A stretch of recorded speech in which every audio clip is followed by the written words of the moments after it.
Tenemos que grabar, ya empezamos a grabar. Lista, voy a tratar de tomar, a ver si logro que me abra la... Pero mientras tanto vamos a seguir conversando. Yo sigo esperando a ver si le da la gana de abrir las, el archivo Excel donde tengo la lista de todos ustedes. Y como está trabajando tan mal la máquina,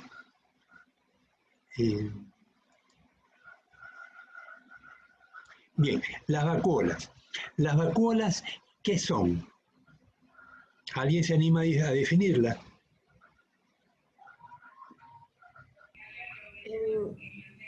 Almacenan líquidos. Entonces es una partícula intracelular que tiene membrana plasmática. Ya va. Aló, buenas tardes. Aló, buenas tardes. Hola. ¿Cómo estás? Marina, estoy en clase. Yo te llamo al terminar. Ok. Chao, chao.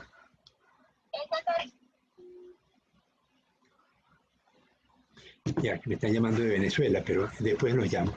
Bueno, entonces la vacuola es una partícula intracelular que es una membrana, un trozo de membrana, y adentro tiene muchas cosas. Dígame algunas cosas que pueden tener las vacuolas. Un lisosoma, por ejemplo. ¿Qué tienen los lisosomas adentro?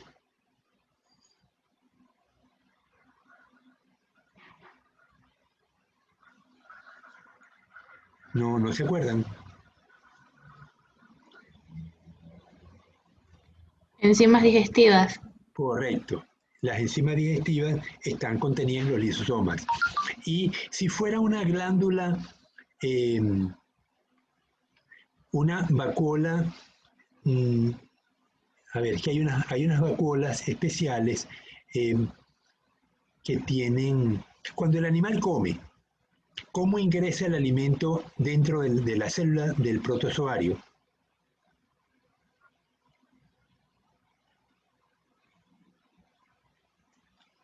¿Qué es la fagocitosis, por ejemplo? La fagocitosis. Bielka, dime.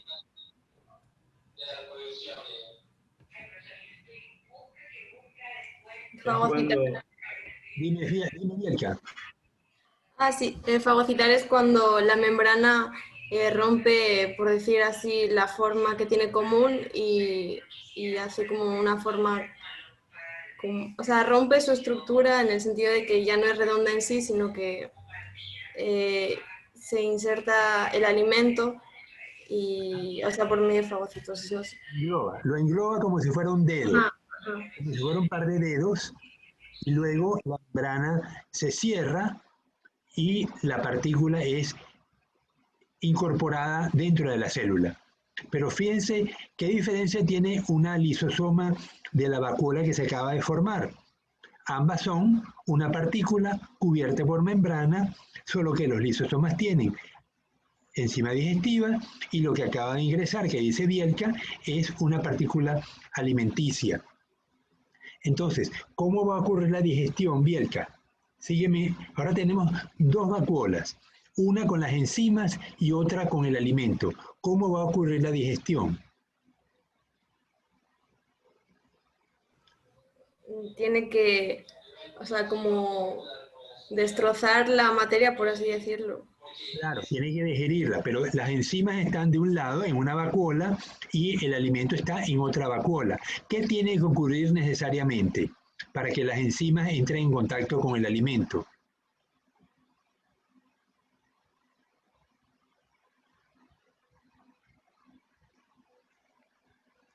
¿Alguien le ayuda?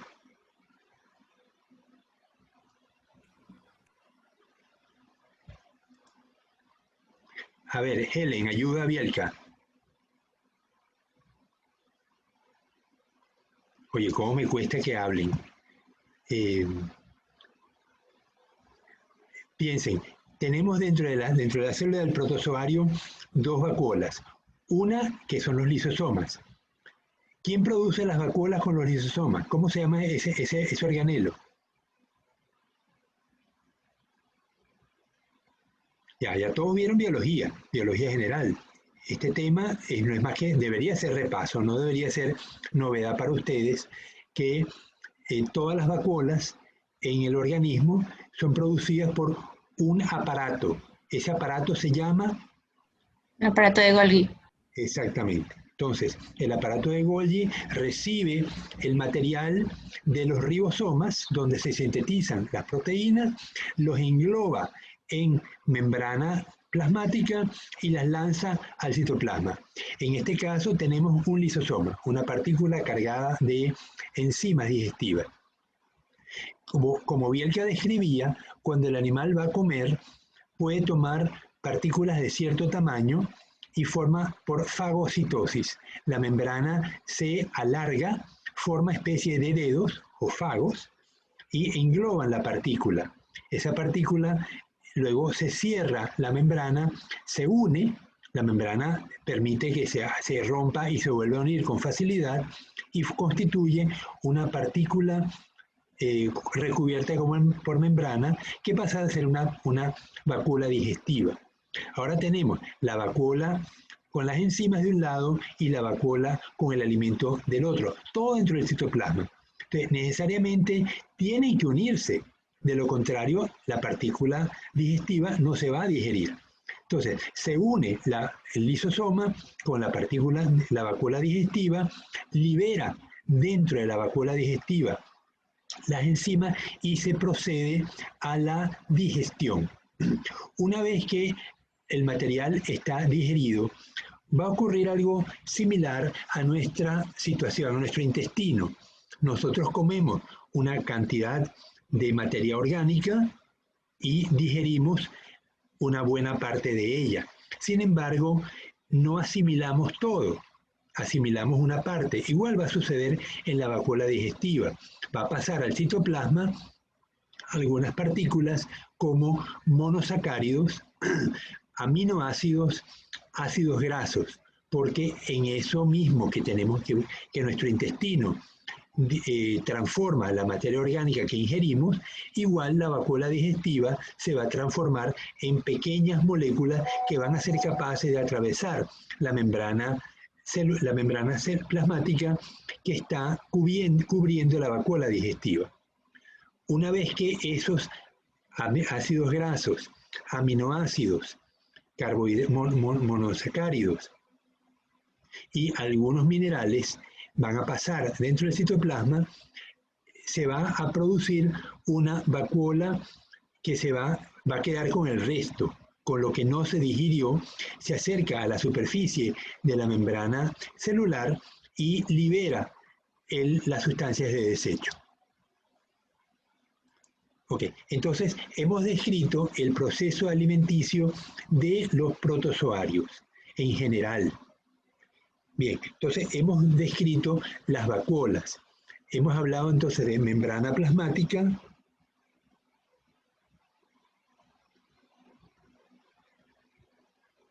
hemos hablado de vacuolas, vacuolas digestivas, lisosomas.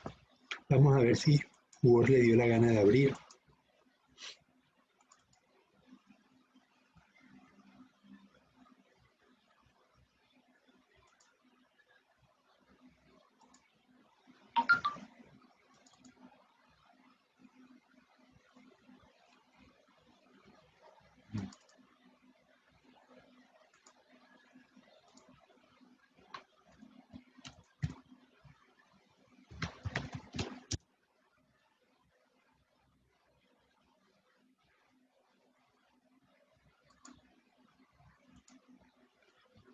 Bien, bueno, ya puedo pasar lista.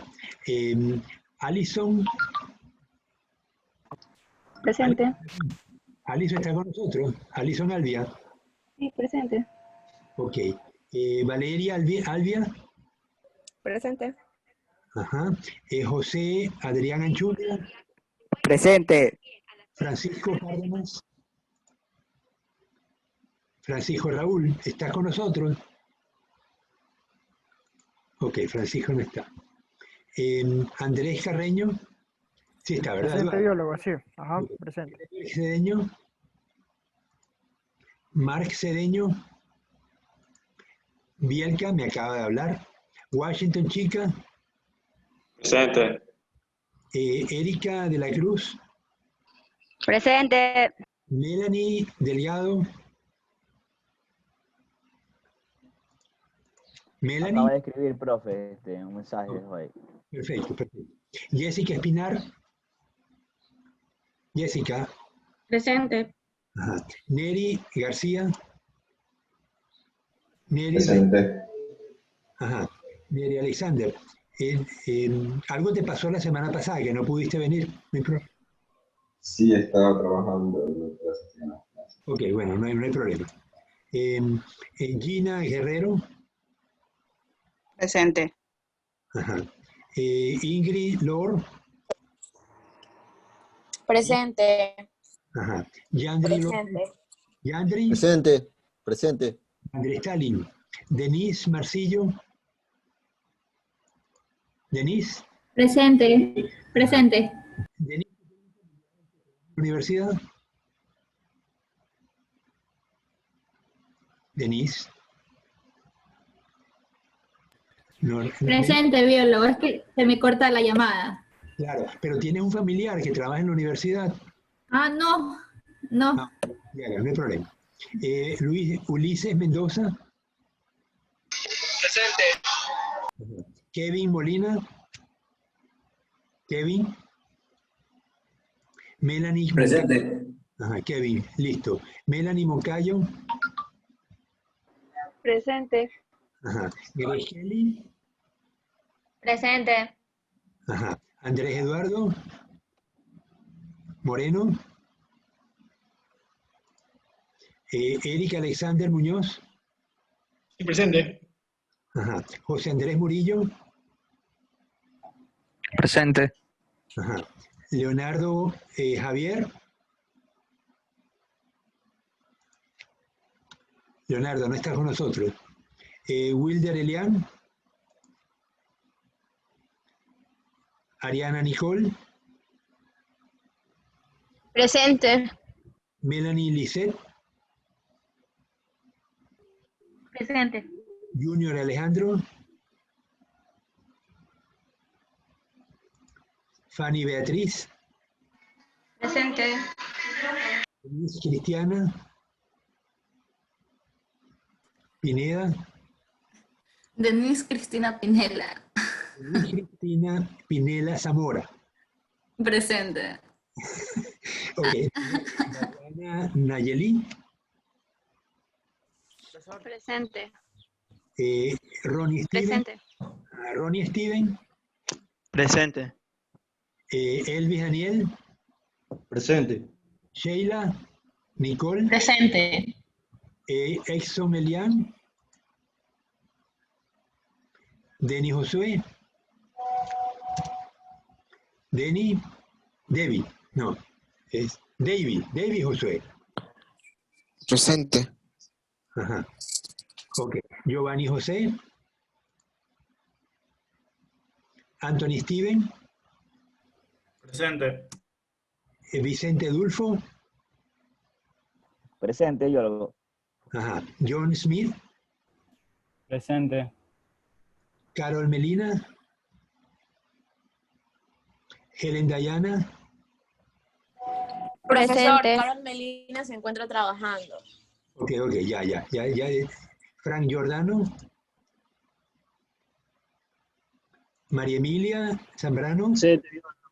Presente. Frank y María Emilia están. Ok, y Maybe Alexandra. Maybe Alexandra. No está. Bueno, voy a nombrar. Está en la sala. Está en la sala, ok. Entonces voy a nombrar solamente. No le vale el audio. Ya, bueno, voy a nombrar solamente los que me faltaron. Giovanni José Soledispa, Exxon Elian Salazar, Junior Alejandro Piguave, Wilder Elian Párraga, Leonardo Javier Paredes. Paredes, presente. Ok. Paredes, Leonardo Javier. Bien. Suave también, sino que se le escucha entrecortado. Piguave también, perfecto. Ok, Wilder Elian Párraga, si no está, ¿no? Andrés Eduardo Moreno, Marc Anthony Cedeño, Kleiber Josué Cedeño y Francisco. Presente. Ok, Kleiber Josué. Sí, presente, profe. Y Francisco Raúl Cárdenas. Bien, estamos listos entonces. Cerramos esto y seguimos. Profe, Dime. Andrés Moreno dice que lo dejen entrar. Ok, déjame. Ok, admitir a todos. Cárdenas, Andrés y Anthony Cedeño.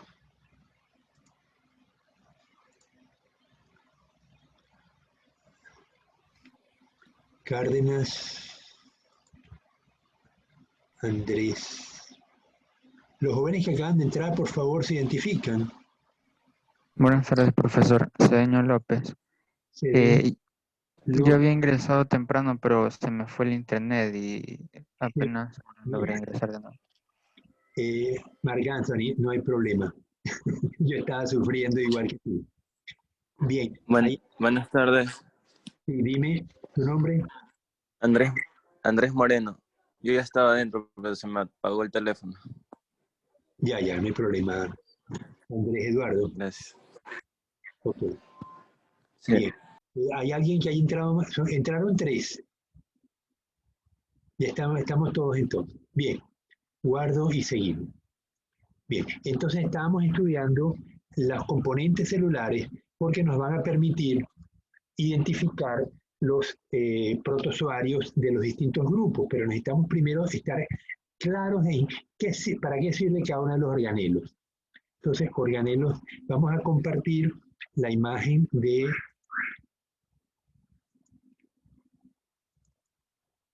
están viendo la página de Word que dice organelos.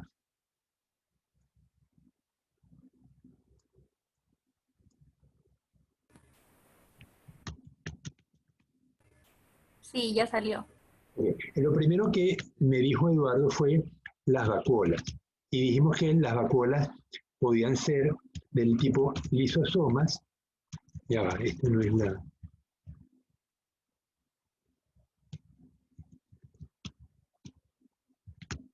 Los lisosomas que tienen enzimas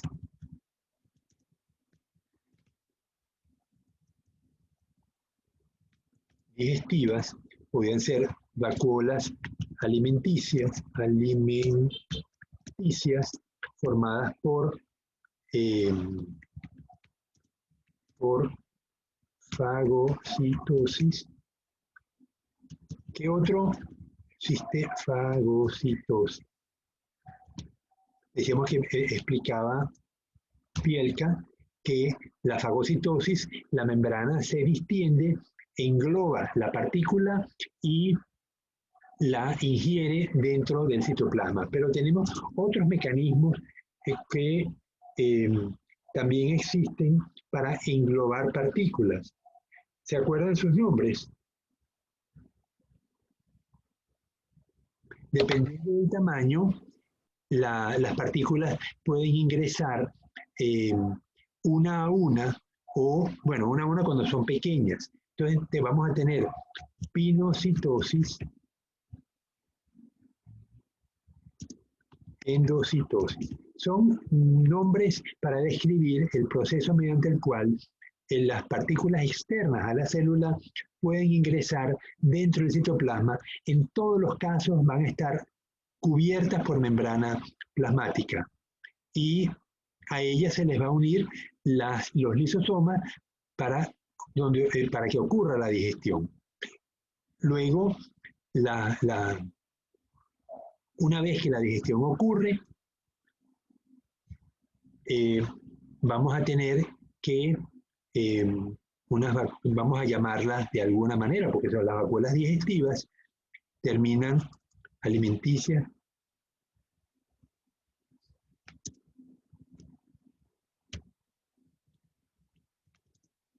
ellas se van a terminar con el proceso de exocitosis. Exocitosis es donde la célula se libera de partículas de desecho. Igual que nosotros no digerimos todo, no asimilamos todo, digerimos todo lo que podemos, pero no todo se digiere realmente. Igualmente asimilamos una parte de lo que ingerimos, pero no lo asimilamos todo. El resto son partículas que se desechan y lo que ocurre es que la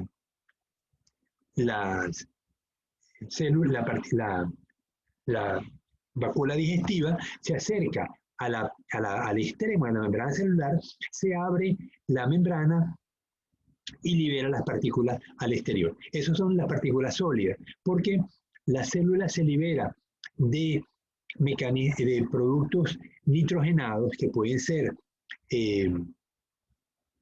tóxicos si se acumulan excesivamente dentro del citoplasma por procesos de transporte. Puede ser transporte pasivo, donde las sustancias que están en exceso dentro del citoplasma se liberan hacia el exterior, que está en menor concentración, o transporte activo, donde va a haber mecanismos donde se usa ATP para transportar esa sustancia hacia el exterior. Bueno, hemos hablado de las vacuolas, hemos hablado del proceso de digestión. Ahora, ¿qué otro organelo tenemos? Bueno, también habíamos mencionado el aparato de Golgi. El aparato de Golgi. ¿Alguien me recuerda para qué sirve el aparato de Golgi?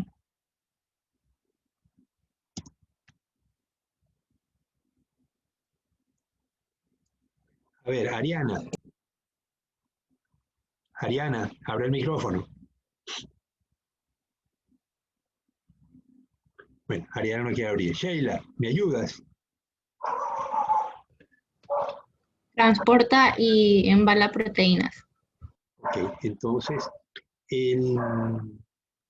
recibe, vamos a decir que recibe de... Las empaqueta.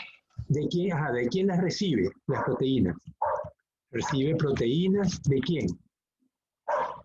¿De los? El retículo. ¿De los? Bueno, ok. ¿Del qué? Lípidos. Lípidos también. ¿Quién los produce? Las proteínas. Las proteínas se producen en un sitio muy particular.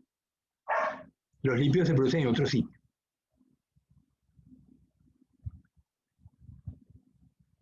Acuérdense que los genes codifican proteínas. Los ribosomas. Los ribosomas. Y los ribosomas están en una serie de pliegues que se llama el retículo endoplasmático rugoso. Endoplasmático rugoso. Endoplasmático rugoso. Ok, entonces recibe proteínas del retículo endoplasmático rugoso y las empaqueta en vacuolas.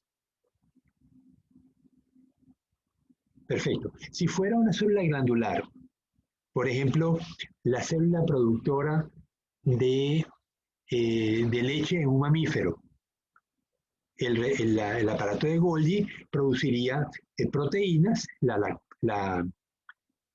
caseína es la proteína de la leche, y la empaqueta en forma de vacuolas. Luego esa vacuola se acerca al borde de la célula, abre la membrana celular y se libera el líquido, el lácteo, en este caso las proteínas, la caseína, al lumen de la glándula, ¿no? En este caso estamos hablando de protozoarios y obviamente eso no forma tejido, pero igualmente el aparato de Golgi tiene la misma función allí que en cualquier otra célula. Bien. ¿Cuál es otro organelo? Bueno, el ribosoma, ¿no? Los ribosomas, cuya función es producción de proteínas. ¿Cómo ocurre la producción de las proteínas en el ribosoma? Yo necesito aminoácidos, ¿verdad? ¿Cómo la información va a llegar de dónde para que la proteína se constituya? ¿Quién tiene El núcleo, ¿no? El núcleo. El núcleo contiene la información genética. Esa información genética está ¿en qué forma? ADN. ADN. Ok, entonces el ADN se va a abrir y me va a codificar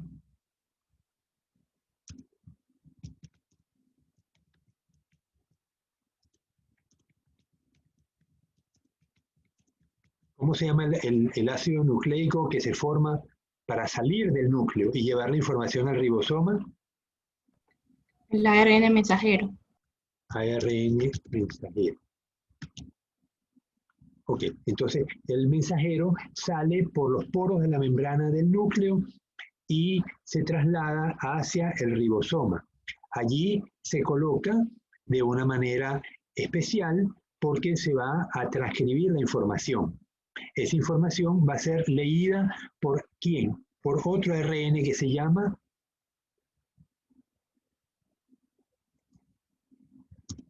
de traducción, transcripción, creo. De transporte pudiera ser, ¿no? ARN mensajero.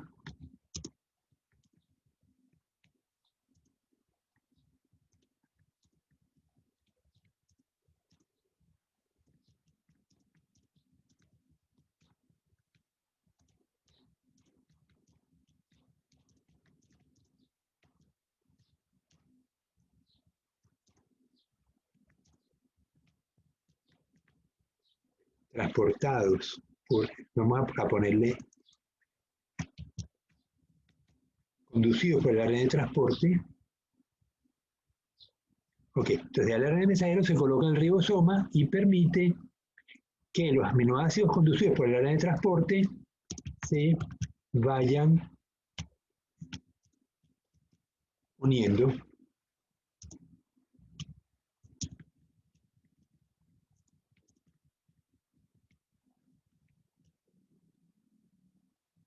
Ok, entonces el núcleo, bien.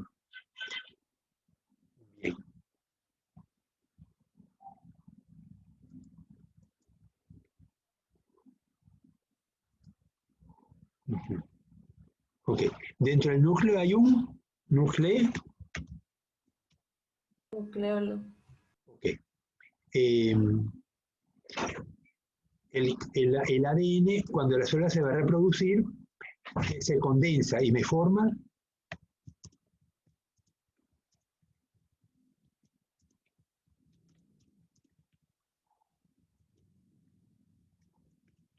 ¿qué me forma el ADN condensado?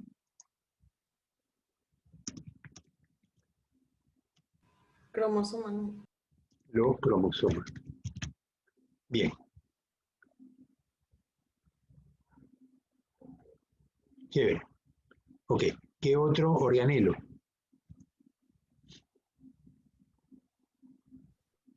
Las mitocondrias. Ajá. Mitocondria. Okay. La mitocondria. ¿Cuál es la función de la mitocondria?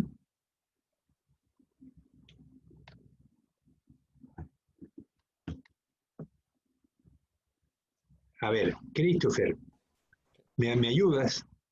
¿Cuál es la función de la mitocondria? Respiración celular. Perdón, algo celular fue lo que oí, pero la primera palabra, Respiración celular. respiración celular. Suministran el ATP, no. Energía. Celular. Ajá. Entonces, mediante este mecanismo, la célula va a tomar las partículas que surgieron de las vacuolas digestivas, monosacáridos, ácidos grasos, proteínas, aminoácidos, y los puede convertir en anhídrido carbónico y agua. Entonces, se transforman las moléculas de alta energía en CO2 y agua ¿sí? ATP. ¿Qué es el ATP? El adenosín trifosfato. El adenosín trifosfato, su función es liberar la energía de la descomposición de la materia orgánica y llevarla para todos los procesos que requieren energía dentro de la célula del protozoario. ¿Ok? Entonces, este proceso requiere de oxígeno, ¿sí? Para que la respiración sea aeróbica.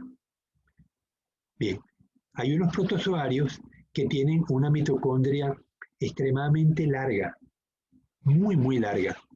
Curiosa, ¿no? Las mitocondrias suelen ser alargadas, tipo salchicha, pero en los flagelados vamos a ver que tienen unas mitocondrias bien largas, casi tan largas como el tamaño de la propia célula, ¿no? Bien, entonces, la mitocondria, ¿por qué es un organelo raro? Porque tiene su propio núcleo. Porque, bueno, no diríamos que tiene su propio núcleo, pero tiene su propio ADN, ¿no?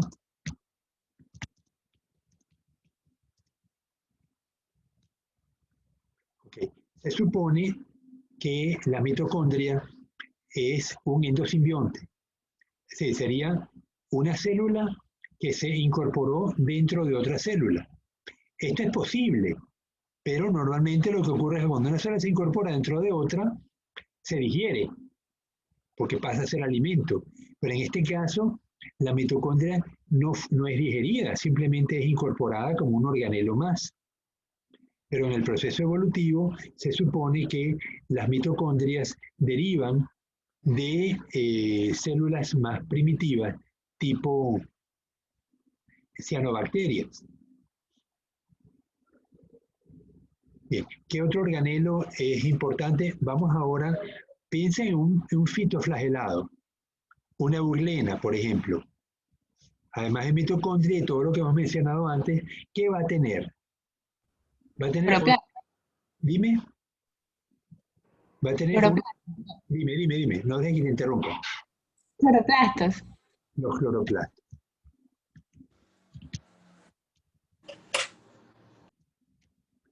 Ok, el cloroplasto, en el cloroplasto ocurre la ¿qué? Síntesis. Fotosíntesis. Ok, la fotosíntesis en base a CO2 y agua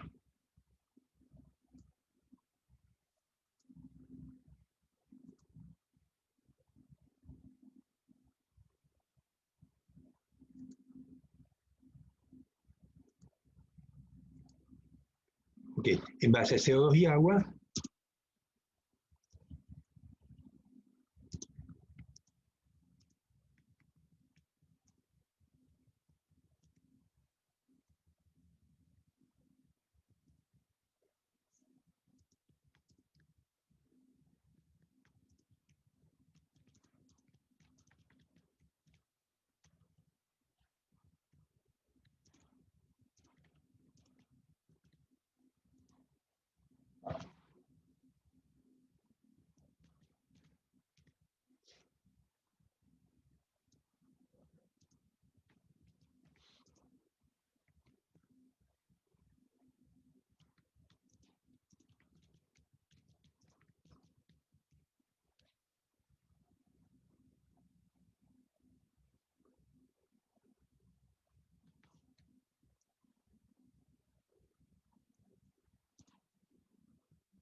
Wilder, ya te puse la asistencia.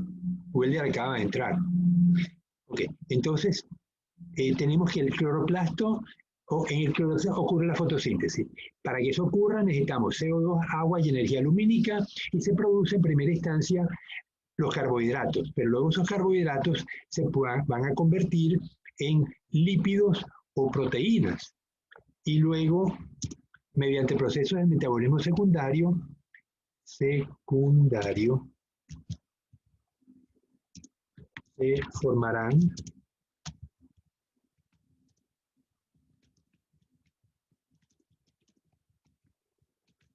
complejas como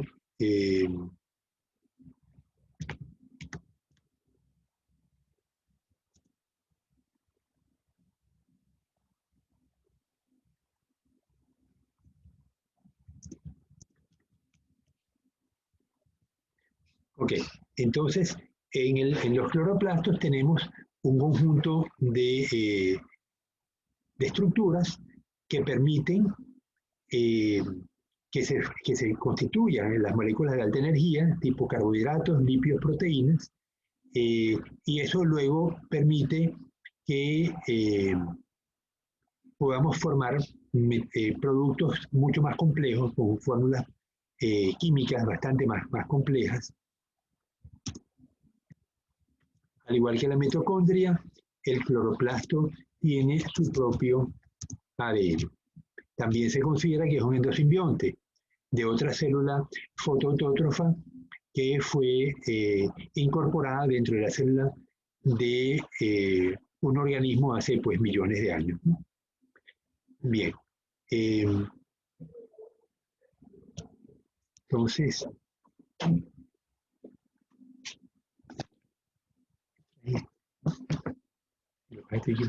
gracias.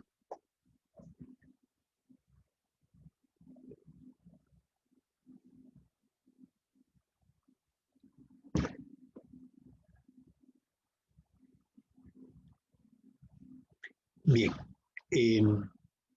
seguimos. ¿Qué otro organismo? Las vacuolas, aparato de Golgi, ribosoma, núcleo, nucleolo, mitocondria. Bueno, no nombré la membrana celular, ¿no? Pero la hemos estado nombrando. ¿Cómo está constituida la membrana? ¿Me recuerdan? Fosfolípidos. La membrana. Entonces es una doble capa de fosfolípidos. El fosfolípido tiene un segmento, un extremo polar, donde está el fosfato y están el grupo, como son ácidos grasos, el grupo ácido. Y en el otro extremo está la larga cadena carbonada, que suele ser poco polar. Entonces la doble cadena de fosfolípidos se miran, la parte no polar se miran unas a otras, de tal manera que en el extremo interno y externo de la membrana plasmática tenemos los grupos más polares. Entonces, estos grupos polares, vamos a ver si logro. Ah, no lo tengo.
Un segundo que les quiero mostrar una imagen de una membrana.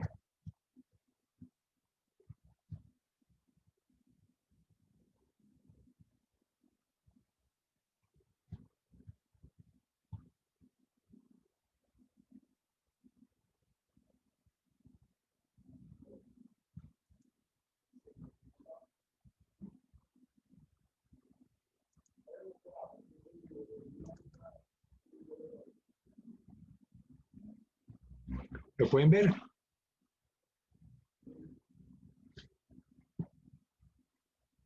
Eric, ¿puedes ver la imagen de la membrana? Sí, ahora sí. Ok, entonces vemos que es una doble capa de fosfolípidos, pero además de la doble capa tenemos otras cosas. Esas cosas son importantes porque son las que permiten el reconocimiento de células entre sí. O sea, nosotros reconocemos las células extrañas por las características externas que están en las células de nuestro cuerpo. Vemos que además de la doble capa de fosfolípidos tenemos un canal proteico que permite la circulación de sustancias entre el exterior y el interior.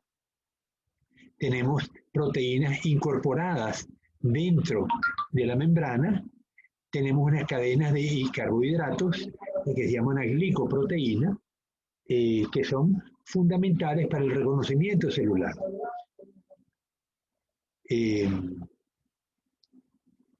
Ok, básicamente hay otras cosas, pero que lo van a ver en otras materias, como la parte de biología molecular, cuando lleguen a séptimo semestre. Bien, esto está en el libro de Barnes, espero que lo hayan podido bajar. ¿Les ha sido posible? Steven, por ejemplo, ¿lo pudiste bajar, el libro de Rupert y Barnes? Steven Tamayo, dime. Sí, biólogo. Ok. Eric, ¿también lo bajaste? Sí. Bueno, perfecto. Lo que necesito es que tengamos el libro para poder ir avanzando en conjunto, porque es demasiado material que vamos a tener.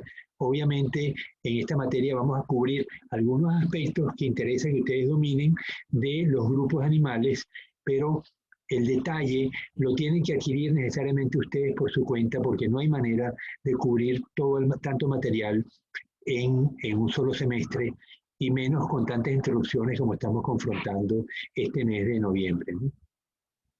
Bien, volvamos entonces.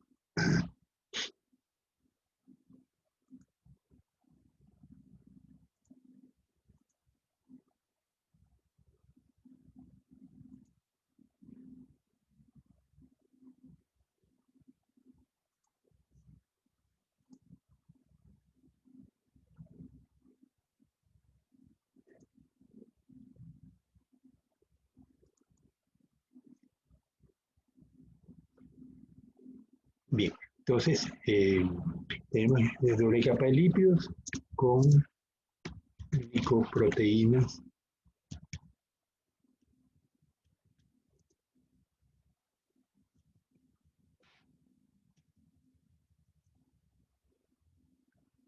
Mira.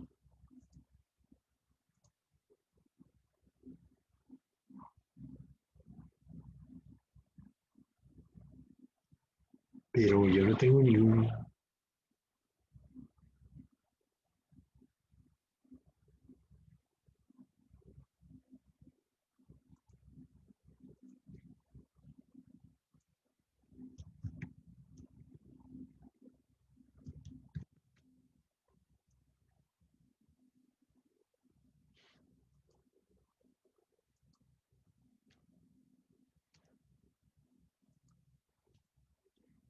Okay.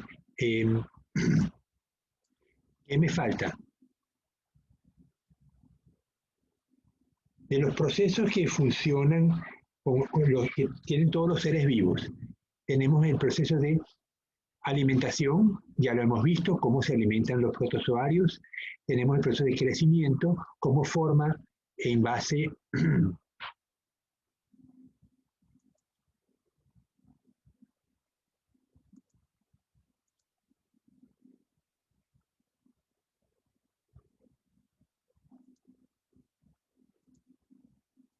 Ok, entonces el proceso de crecimiento ocurre mediante la acumulación de materia orgánica que es producida en los ribosomas. Tenemos el proceso de reproducción en el cual intervienen pues, el núcleo, los cromosomas y los procesos de mitosis y meiosis, que vamos a ver que en algunos protozoarios ocurre mayormente división mitótica, en otros ocasionalmente va a haber división meiótica, y esto es una de las características que vamos a ver en los distintos grupos. Uno está acostumbrado a que la reproducción de los mamíferos pues es por meiosis, por el crecimiento por mitosis y la reproducción por meiosis. Sin embargo, en estos grupos primitivos vamos a ver que muchas formas no se les ha descubierto reproducción meiótica, solamente mitótica como ellos se logran reproducir. Otro proceso importante en la vida de los protozoarios es la movilidad. ¿Qué estructuras intervienen en la movilidad de estos grupos? ¿Me pueden mencionar algunos organelos? Flagelos. El flagelo. Vamos a ver estructuras involucradas en la movilidad. El primero que mencionó, creo que fue Bielka, flagelo. ¿Qué otra estructura conocen ustedes que se usa en la movilidad? Microtúbulos. Los cilios. Los microtúbulos. Ok, lo que pasa es que el flagelo y los cilios van a tener microtúbulos. Entonces, vamos a ponerlo así.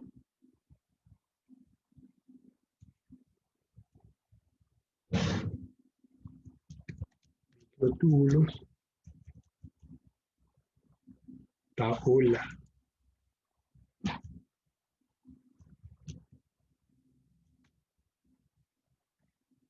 Microtúbulos. Bien. Los flagelos y los cilios van a tener una estructura de microtúbulos interna. Unos microtúbulos centrales y otros periféricos. Y en la base pues va a haber usualmente otras estructuras que se llaman centríolos.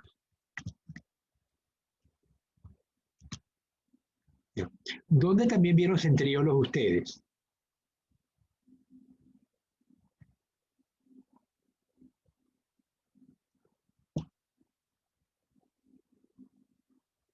Durante la reproducción celular. Perdón, repítelo. Los cromosomas. Los cromosomas. ¿Qué papel juega el centríolo con los cromosomas? Del centríolo, de los dos centríolos que se ponen en los extremos de la célula, surgen unos microtúbulos que se llama el uso acromático. Aquí estaríamos hablando ya de la reproducción celular. En la reproducción celular tenemos entonces los cromosomas.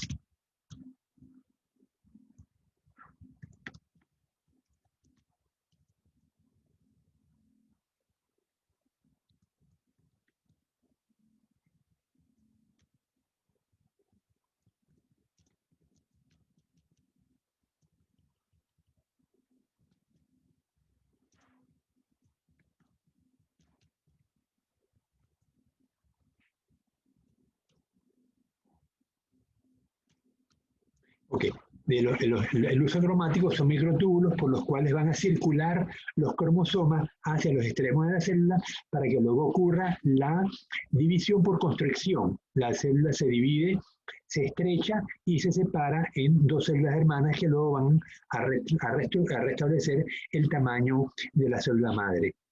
Pero estamos hablando de locomoción. Vamos a ver, me faltan otros elementos en la locomoción. Yo creo que cuando Bielka estaba hablando de cómo engloba una partícula los pseudópodos, esos pseudópodos también pueden servir ¿para qué?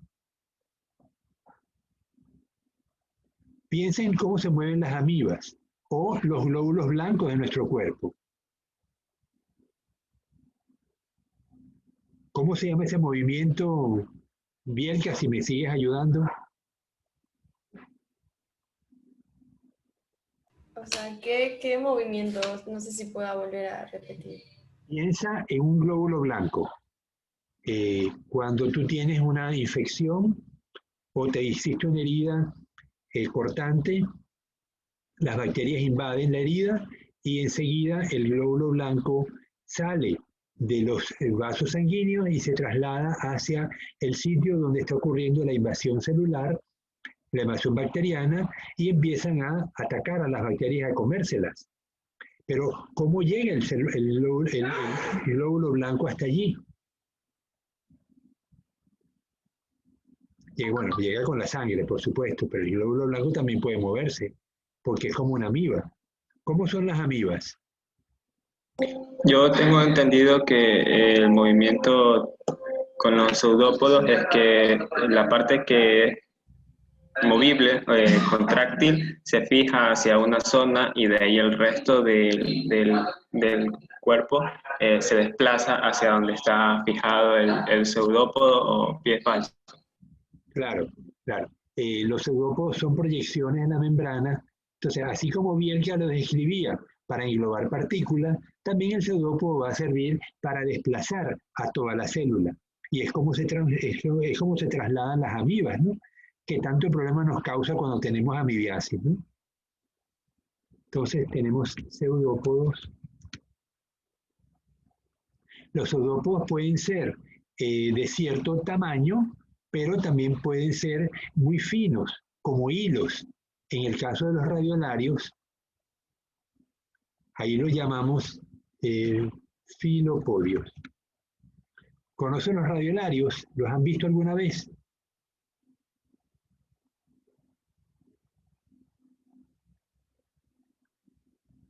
Silencio sepulcral.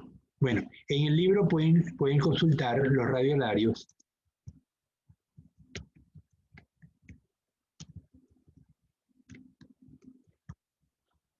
Tanto las amibas como los radiolarios están en el mismo grupo de protozoarios.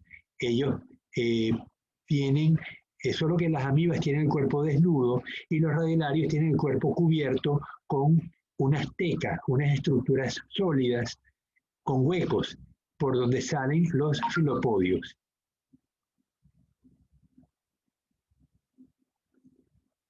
Bien, entonces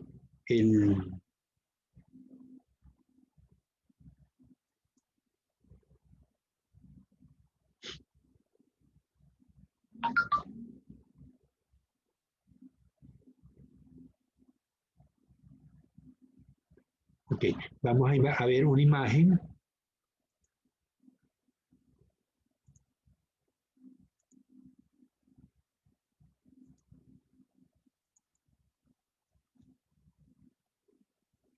¿La ven?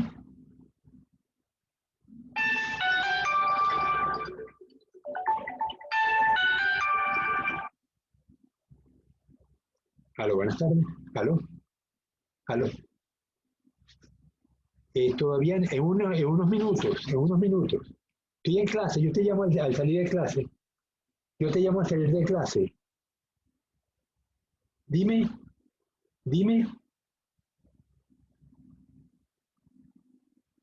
Ok, pero tú sabes que como en una hora yo te lo mando. Oye, son 5, como 3.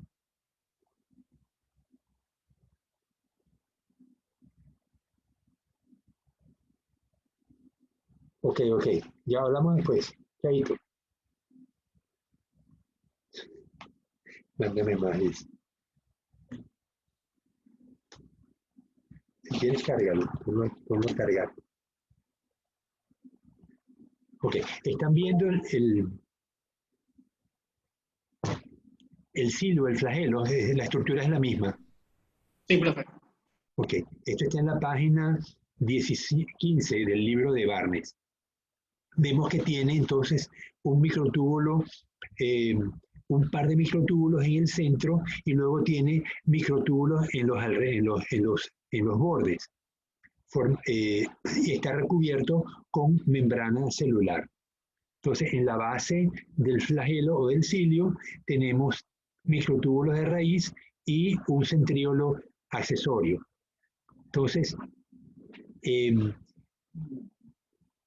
seguramente va a haber un mecanismo de contracción de estos microtúbulos porque son proteínas contráctiles, igual que la actina y la miosina. De tal manera que cuando se contraen las proteínas de un lado, se extienden las del otro y ocurre el movimiento del cilio o del flagelo.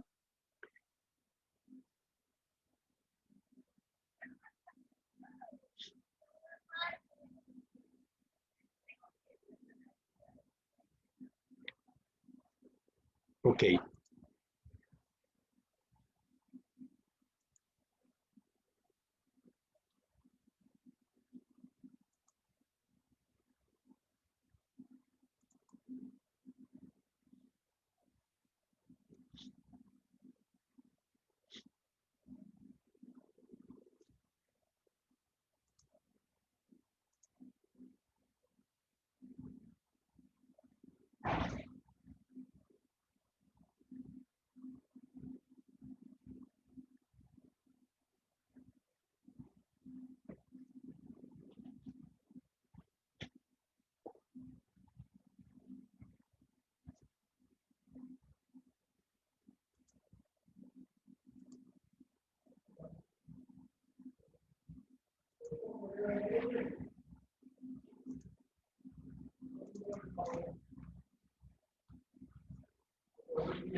Aquí están viendo las imágenes de los, donde también, ya lo decíamos, hay microtúbulos durante el proceso reproductivo, donde los cromosomas van a ser trasladados entre el centro de la célula hacia los extremos durante la telofase. Vemos acá un flagelado, como el movimiento del flagelo permite impulsar al organismo en una dirección determinada. Y aquí vemos un cilio, como es el típico movimiento de látigo que permite el desplazamiento del organismo por este movimiento sincronizado de los cilios. A la derecha vemos cómo el cilio, pues más bien parece un flagelo, realiza el movimiento oscilatorio de tal manera que permite el desplazamiento de la especie, del organismo entrando en el papel.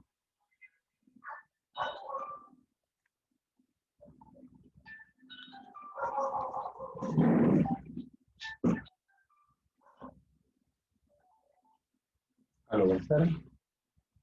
¿Aló? ¿Aló?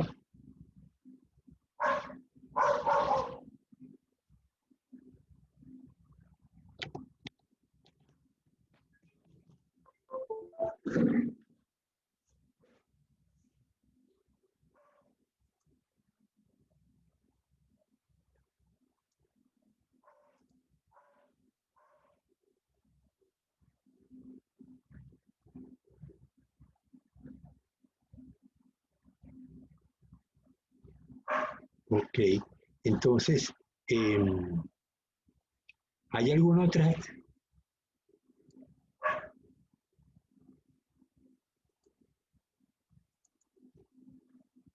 ¿Se les ocurre algún otro organelo que no hayamos mencionado? Vamos a ver.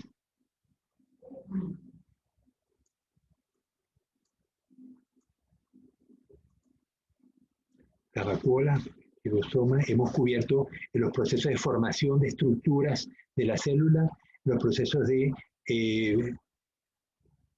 respiración celular, fotosíntesis, la membrana, cómo está estructurada, los movimientos del flagelo, los movimientos celulares por flagelo, por cilio o por pseudópodos, la reproducción celular.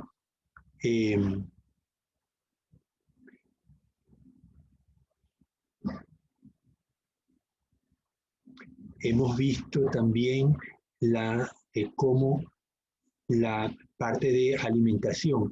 Hay una imagen bien bonita en el libro que se la quería mostrar a lo pío. José Félix. No, salió. Cuando venga le digo que te llame. No, salió, acaba de salir. Ya.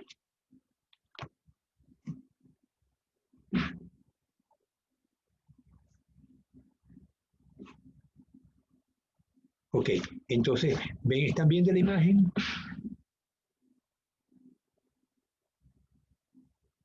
Sí, se ve.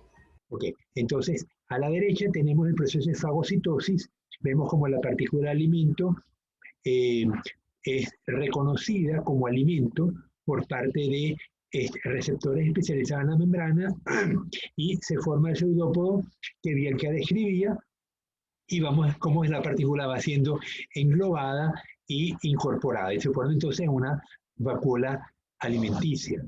Vemos que otro proceso es cuando la concentración de partículas en el exterior es elevada, se forman pinocitosis.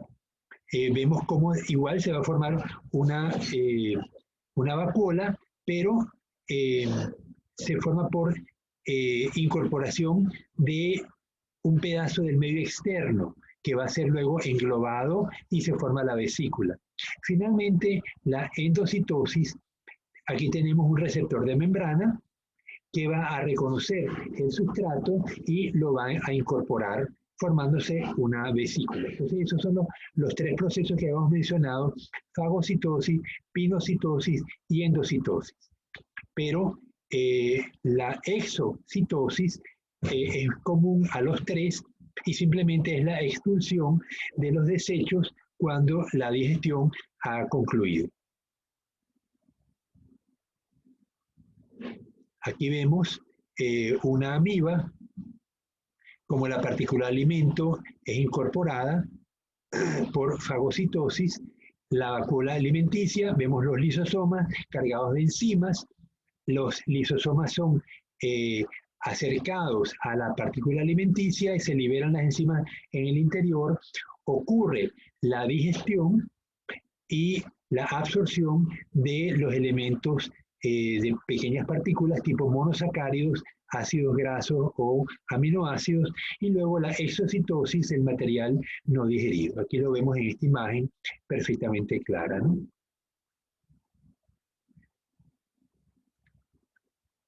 Bien. Entonces, otro elemento que nos interesa es que muchas veces vemos que un organismo, o estamos acostumbrados a ver organismos que viven en un ambiente determinado, pero en el caso de los protozoarios, vamos a tener que el protozoario no vive todo el tiempo en el mismo ambiente, sobre todo los que son parásitos. Ellos van a tener una serie de hospederos. Entonces, vamos a reconocer dos términos importantes. Uno es parásito y otro es hospedero. Entonces, ¿qué es un parásito? ¿Alguien se anima a definirlo?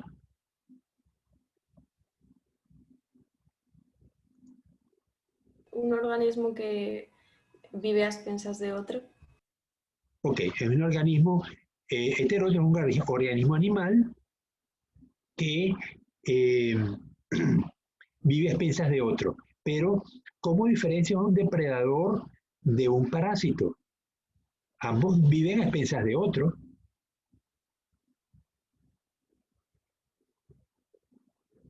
Porque se hospeda en otro organismo. Ok, entonces el depredador vive independiente de su víctima. Por ejemplo, hay algunos parásitos que son, algunos protozoarios que son depredadores. Ellos se acercan a su víctima y la engloban. Puede que la ataquen con dardos, como ocurre con ciertos ciliados, o puede que la engloben simplemente y la digieren y se la comen. Pero tanto la víctima cómo el depredador están viviendo independientemente uno de otro. En el caso del parásito, no va a ocurrir así. Ahí lo que vamos a tener es que el parásito vive dentro del hospedero. A veces erróneamente se habla del huésped, parásito huésped, y no porque el huésped sería el mismo parásito. Aquí hablamos de hospedero y parásito. Entonces, en el caso de ciertos parásitos como la malaria, ¿conocen la malaria? Paludismo, ¿han oído hablar de ella? Dayana, ¿has oído hablar de la malaria? Dayana, Quevedo, abre el micrófono. Nada, Dayana no nos quiere ayudar. A lo mejor está tomando café. Frank, abre el micrófono. Zambrano, anda, abre el micrófono.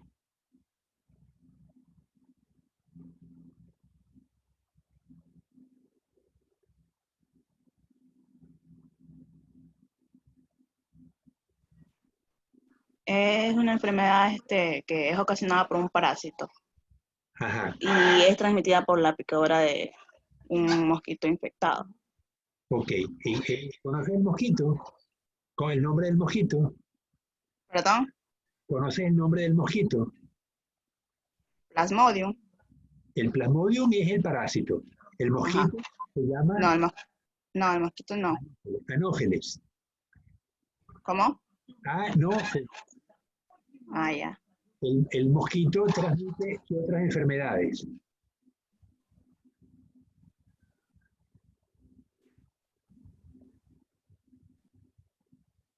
Hace poco tuvimos un Zika, ¿se acuerdan? ¿Se acuerdan de la Zika? Ajá. La fiebre amarilla, también. Son tres enfermedades, la malaria, la Zika, la fiebre amarilla, que son transmitidas todos por el mismo. El dengue, exactamente.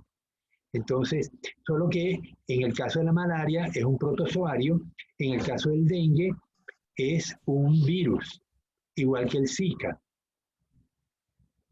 Ok, entonces en el caso de la malaria tenemos que el parásito es transmitido por un zancudo, pero el parásito cumple un ciclo dentro del mosquito. Igualmente cumple un ciclo dentro de nuestro cuerpo. Entonces, por eso se llama el mosquito, es un hospedero intermediario, y el mamífero sería el hospedero definitivo. Muchos parásitos vamos a ver que tienen ese mismo ciclo, esa misma estrategia.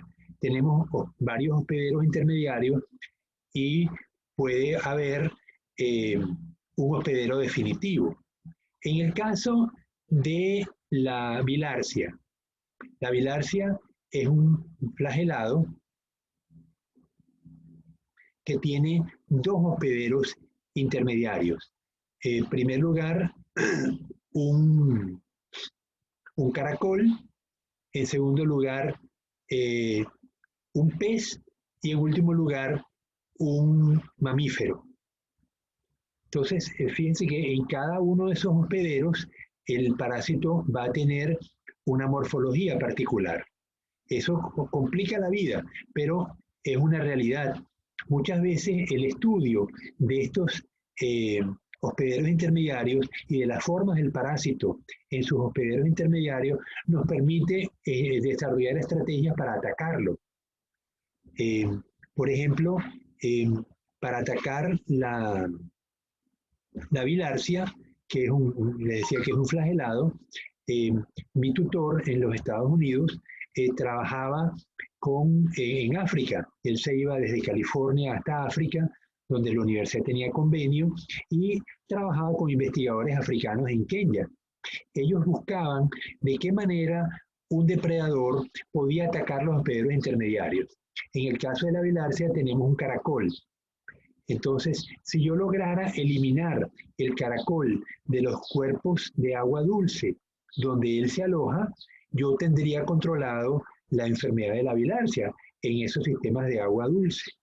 Entonces, usaban, por ejemplo, cangrejos que no necesariamente estaban presentes en el ambiente. Eso tiene sus inconvenientes también, porque cuando no tenemos depredadores del caracol naturales en un ambiente, tenemos entonces que introducirlos. Introducir especies puede conllevar a problemas severos. ¿Conocen ustedes algunos casos de la introducción de especies ha conllevado a problemas ambientales? Ulises, ¿has oído tú de algún caso donde introducción de especies en Ecuador ha conducido a desaparición de especies nativas?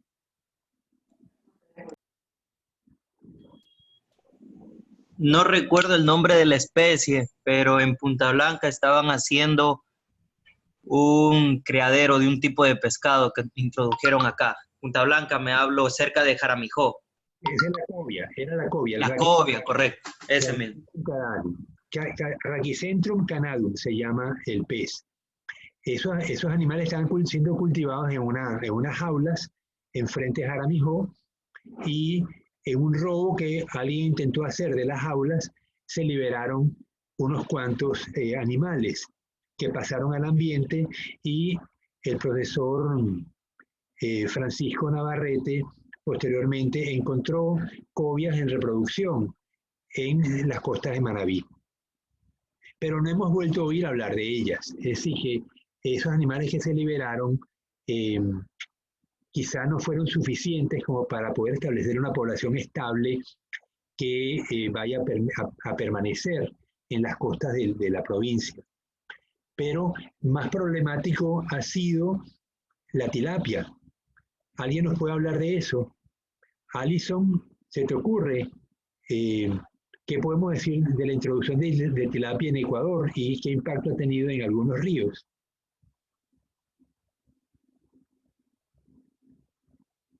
Alison, abre el micrófono. Sé que asimismo se escaparon y se empezaron a reproducir en los ríos, pero exactamente los impactos que ha tenido no lo sé. Ya, pero conoces que el Ministerio de la Producción, en particular la Subsecretaría de Acuicultura, tiene restricciones para el tipo de tilapia que se puede cultivar. ¿Conocen ustedes de esto? ¿Alguien nos puede describir cuáles son las restricciones para cultivar tilapia?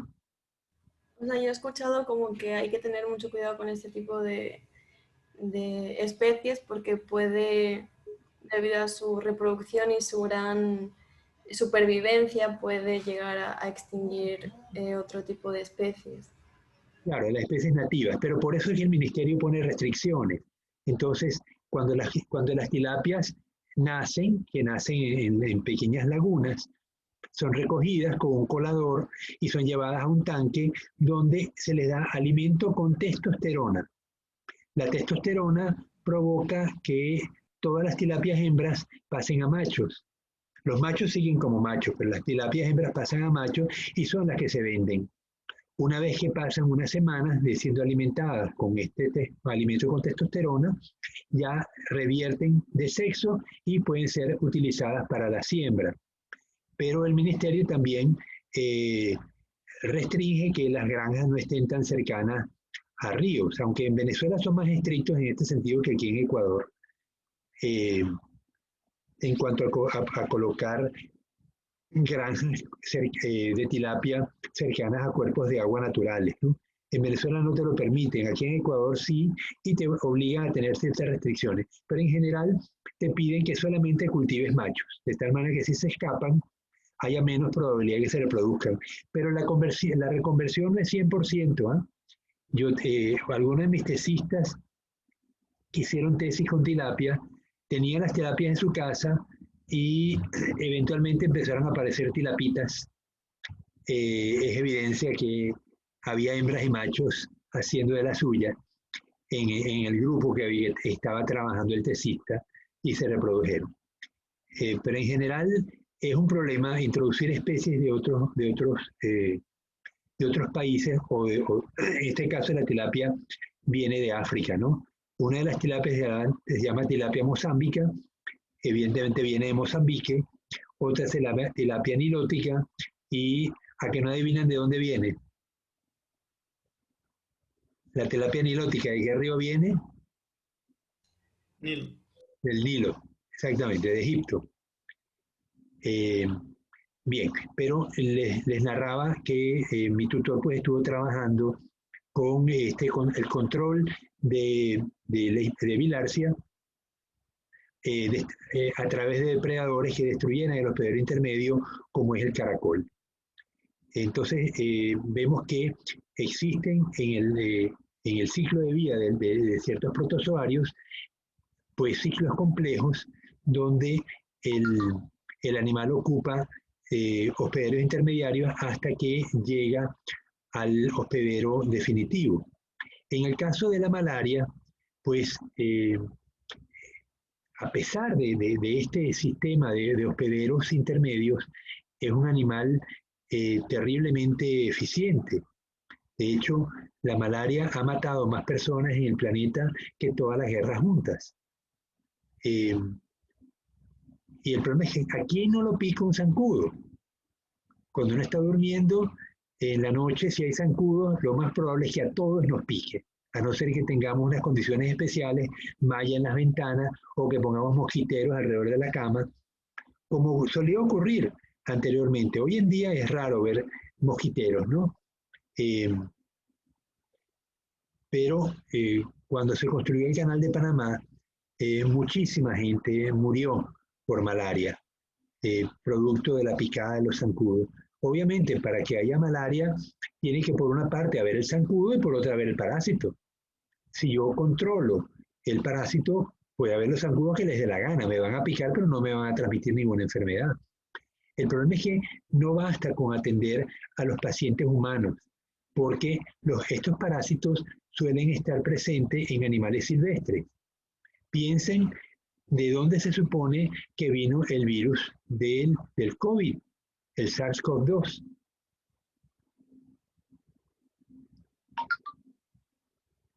Alexander, abre el micrófono, Alexander García.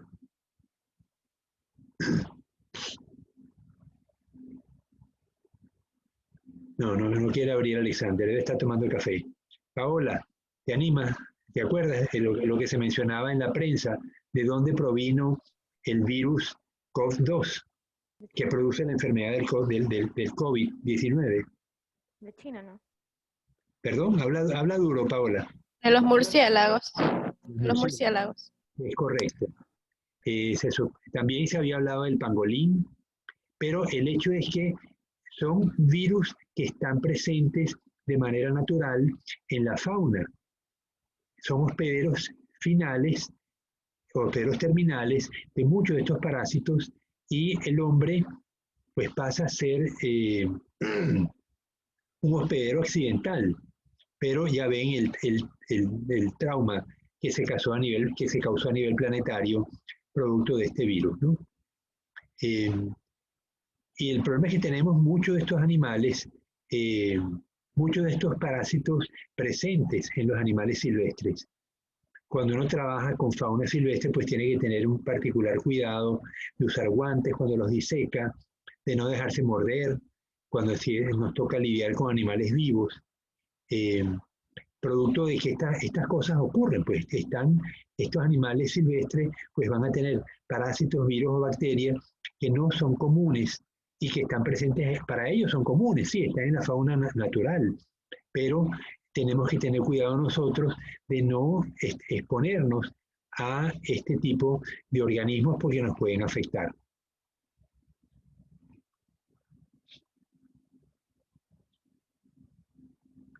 Ok.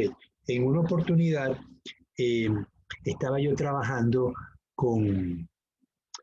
en el río Orinoco, en el delta del río Orinoco, y estábamos evaluando parásitos de camarones. En eso nos fijamos que casi todos los camarones estaban en el intestino, tenían un cesto. Un cesto es un gusano pretermito, los vamos a ver en este curso, son las tenias. solo que las fases larvarias están en los camarones y las fases el camarón es el hospedero intermediario, el hospedero definitivo es un pez. Pero, perdón, el hospedero definitivo es un ave. Pero había ocurrido que muchas de estas aves migran y hacen escala en las zonas de manglares. Entonces a veces migran entre el hemisferio norte y el sur y en su recorrido pues atraviesan el Ecuador y suelen parar pues a comer. Aunque muchas de estas aves no comen durante las migraciones, pero el hecho es que nos encontramos que una enorme cantidad de camarones estaban contaminados con larvas de cesto. Y cuando verificamos la literatura, vemos que el camarón era el hospedero intermediario del cesto, que era transportado por aves, donde allí es el cesto del hospedero definitivo. Entonces, cuando las aves migran, ellas defecan, en las heces están los proglótidos con los huevos que van a invadir los camarones. Esos camarones son consumidos por peces, donde pasa entonces al pez a ser constituido otro hospedero intermediario y finalmente el pez es consumido por un ave que adquiere el parásito y ya es el hospedero definitivo. Entonces vemos estos ciclos que lo vamos a observar tanto en protozoarios como en céstodos y nemátodos. Todos estos grupos los vamos a estudiar en clase. En este caso, pues estamos viendo los ciclos de los protozoarios. Pero vemos que la estrategia es similar, pero vemos cuán eficiente es el sistema que cuando las aves llegan a un sitio y defecan y los huevos son liberados, los huevos del cesto, prácticamente la totalidad de los camarones que había en la localidad estaban contaminados con estos huevos, porque el ave defeca, las heces fecales se van al fondo y el camarón come estos sedimentos. Al comerlos, ingiere los huevos del cesto que pasan a su intestino y de esa manera pues comienza el ciclo vital de este parásito, ¿no? Tipo cesto. Profe, una pregunta. Dime. ¿Y todo esto es en el camarón silvestre o es en el camarón que lo venden? Pues, esto fue en camarones silvestres, pero ¿qué impide que vayan las aves a depositar también en las lagunas camaroneras? La diferencia es que en las lagunas camaroneras va a haber pocos peces, si es que acaso hay alguno. Entonces las aves no van a tener un mayor atractivo de estar posándose allí en las lagunas si no hay que comer. Pues estas aves no comen camarón, comen peces. Justamente una de las técnicas para cultivar camarón eficientemente es colocar fertilizantes, el mismo que usamos para las plantas, para cultivar plantas, lo usamos en las lagunas camaroneras, de tal manera que mantenemos niveles de nitrógeno, fósforo y potasio suficientemente altos como para que las microalgas estén en crecimiento continuamente. Eso le da turbidez al agua e impiden que las aves puedan ver los animales que están en el fondo, en este caso los camarones, y no vayan a comérselos.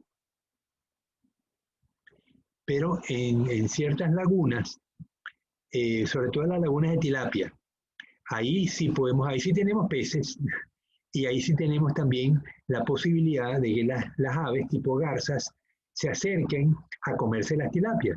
Entonces ahí tenemos que tener las lagunas cubiertas con unas mallas para evitar, son mallas de pájaros justamente, para evitar que las aves entren a comerse las tilapias.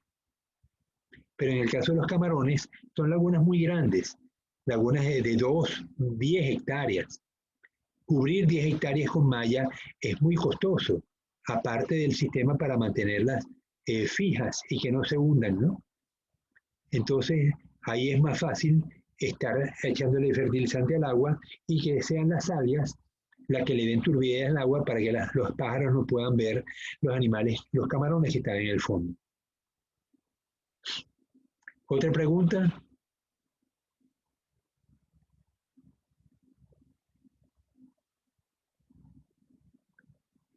Grace Kelly, ¿no tienes preguntas? No tengo preguntas. Dígalo. Bueno, Cedeño Carrillo, ¿está todo claro? Hasta ahora sí, profe. Todo claro. Ya. Bueno, faltan 4 minutos. Entonces, Profe, yo quería hacerle una pregunta acerca de la acuicultura, pero en los laboratorios. ajá, dime, Leonardo. He escuchado que por falta de oxígeno en las larvas de camarón, se nota un poco la parte del estómago un poco azul. Y he estado buscando información en teoría, pero no he logrado encontrar, la verdad. Por falta de oxígeno. Pues es lo que comentan las personas que van a comprar. Lo que pasa es que yo trabajo en un laboratorio, entonces escucho bastante eso. No sé si es por menospreciar la larva o cosas así. Ya, pero en los laboratorios de poslarvas suelen tener aireadores prendidos todo el tiempo. Claro, las 24 horas, correcto. El nivel de oxígeno va a estar muy cerca de la saturación, unos 5 o 6 miligramos por litro, que es bastante. El camarón puede soportar niveles de oxígeno de 3, porque él vive en el fondo, cerca del fango, donde el material orgánico se está descomponiendo, el camarón silvestre, ¿no? Y el nivel de oxígeno cerca del fondo suele ser más bajo que en la superficie. Entonces, no creo que un nivel de 3 miligramos por litro lo vaya a afectar, porque son tus condiciones normales de vida. Pero en los laboratorios esas condiciones jamás se van a dar mientras tengas prendidas los aireadores.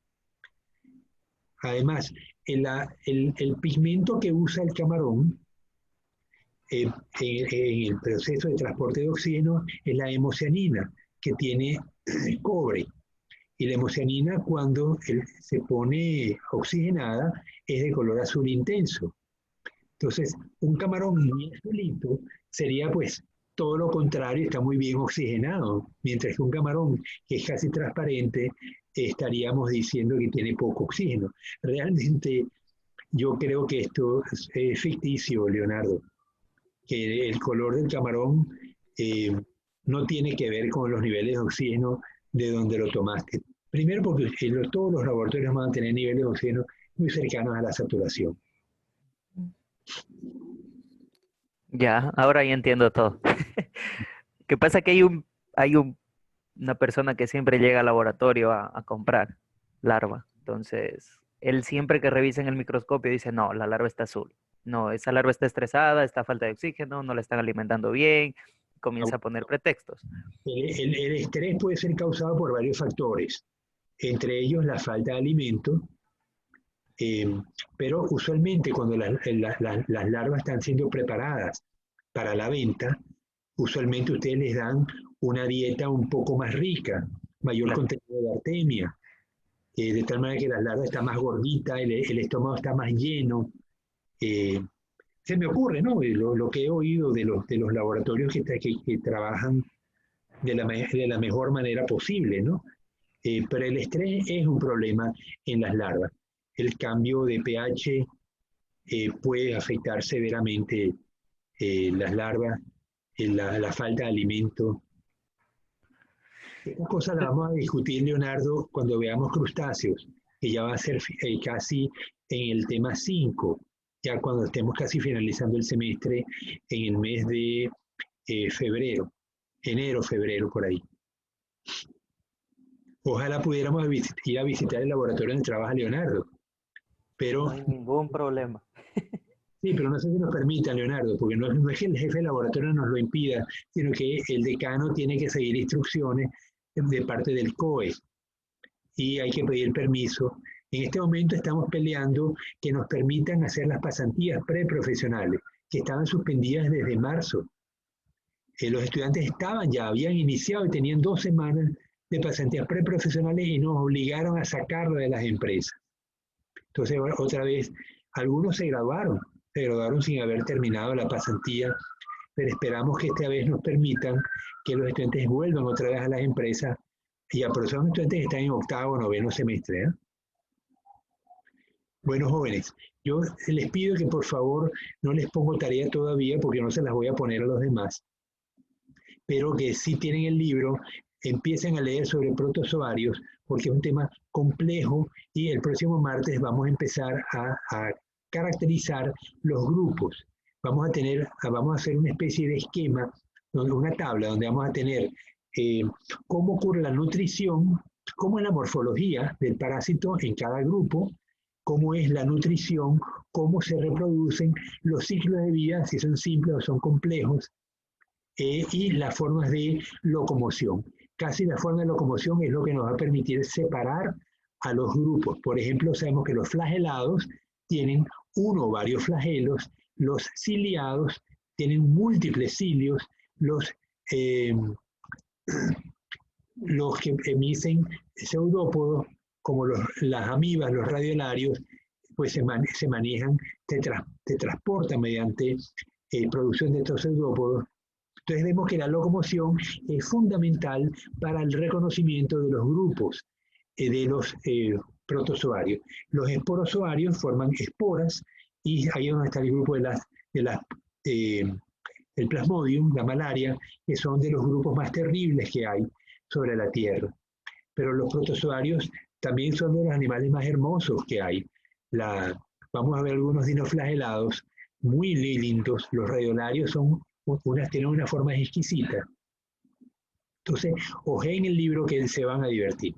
Bueno, jóvenes, nos vemos el próximo martes, ya son las 4:03, aunque comenzamos a las 4:20, pero no puedo quitarle tiempo a otro profesor.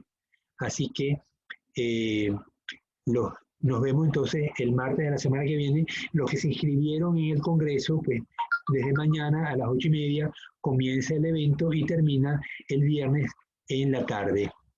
Así que ojalá que muchos de ustedes se hayan inscrito, creo que necesitarán $10 nada más, y ojalá lo hagan porque les permitiría pues colocarlo en su currículum como que participan o han participado en eventos científicos que mejoran mucho de la formación y sobre todo que forma parte del currículum de ustedes, que desde ya debemos empezar a rellenarlo, para que cuando vayan a tocar las puertas de las empresas, pues demuestren el interés que ustedes tienen por mantenerse actualizados, no solamente habiendo aprobado una carrera, sino también habiendo participado en congresos, participando en proyectos de investigación, si llegan a tener publicaciones. Todas estas cosas son importantes para el currículum.